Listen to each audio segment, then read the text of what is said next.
The Duchess of Edinburgh has said the issue of sexual violence must be allowed to get under your skin as she met women affected by conflict-related rape in the Democratic Republic of Congo, DRC. Sophie spent 4 days in the country during a secret high-security trip to shine a light on the weaponisation of rape and recognize the work being done to support those who survive horrific war-related sexual violence. She visited Beni, in the conflict-hit east of the country, on Monday and was visibly moved as a 16-year-old girl recounted being attacked by a police officer, while another woman described being sexually assaulted while fleeing rebel-held areas. The Duchess has 2 children, Lady Louise Windsor, 21, and 17-year-old James, the Earl of Wessex, with her husband the Duke of Edinburgh. Join the royal inner circle. Hit like, comment, and subscribe for exclusive British royal family updates. Click the bell for breaking news alerts. Let's dive into the world of royalty together. She entered a tent close to a hospital and sat barefoot with the survivors, some of whom wept as they spoke.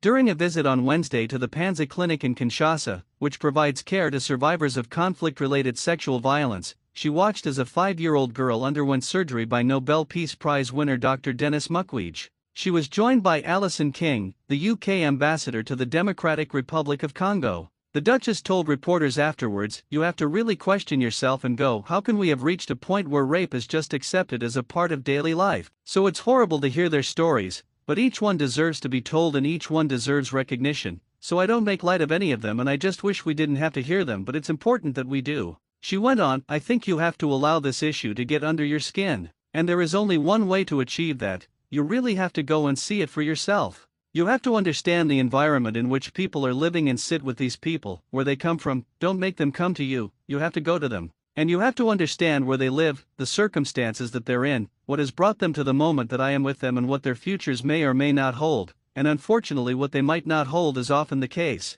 Sophie then visited women who were survivors of sexual violence during a mass escape attempt at Makala Central Prison in Kinshasa last year. The Duchess walked along a narrow path littered with rubble to get to a safe house where the women are being cared for. She sat in a small, sweltering room with 2 bunk beds and heard women speak of forced abortions, marginalization from their own families and the daily risks they still face. Mineral-rich Eastern Democratic Republic of Congo has endured decades of war, displacing more than 7 million people. Earlier this year, M23 rebel group, said to be backed by Rwanda, seized the cities of Goma and Bukavu in a major escalation of the conflict. Other rebel groups, including the Allied Democratic Forces, ADF, which is linked to the so-called Islamic State, IS, group, have carried out deadly attacks in the region. Sophie, 60, flew into Beni on a flight from Entebbe in Uganda on Monday morning, traveling with a security team throughout the trip. Upon landing, she said it was an honor to return to the Democratic Republic of Congo, having previously visited in 2022,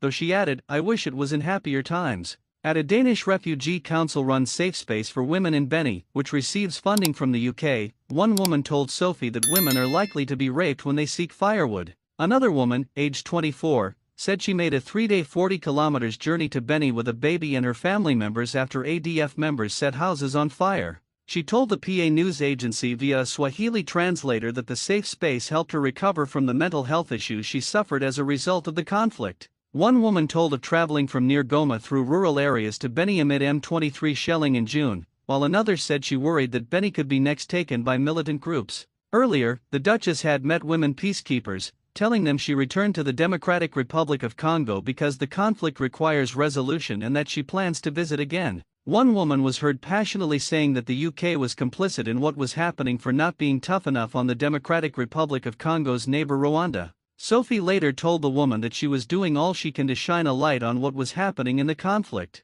Dr. Mukwege said he was touched by the Duchess's visit, adding that her presence sent a message to survivors: "You are human." The Duchess is a champion of the UN's Women, Peace and Security Agenda, WPS, and a supporter of the UK's Preventing Sexual Violence in Conflict Initiative, PSVI. On Thursday, the Duchess visited Kintambo General Hospital, which provides physical, mental, and legal support and economic opportunities to survivors. As she met survivors alongside DRC Prime Minister Judith Suminwe, one doctor told reporters that some of those at the facility are children and that she has seen cases where babies have been sexually abused. A survivor said she and her daughter were raped by armed robbers, causing her marriage to break down and her husband to take her daughter away. She now sells waffles as part of the economic activities provided, saying the hospital has been a game changer. One mother told of how her 12-year-old daughter was raped after she left the house and now sells vegetables at markets to send her child to school. One survivor, 22, handed the Duchess a Union flag made from red, white, and blue beads, which she had spent 5 hours making.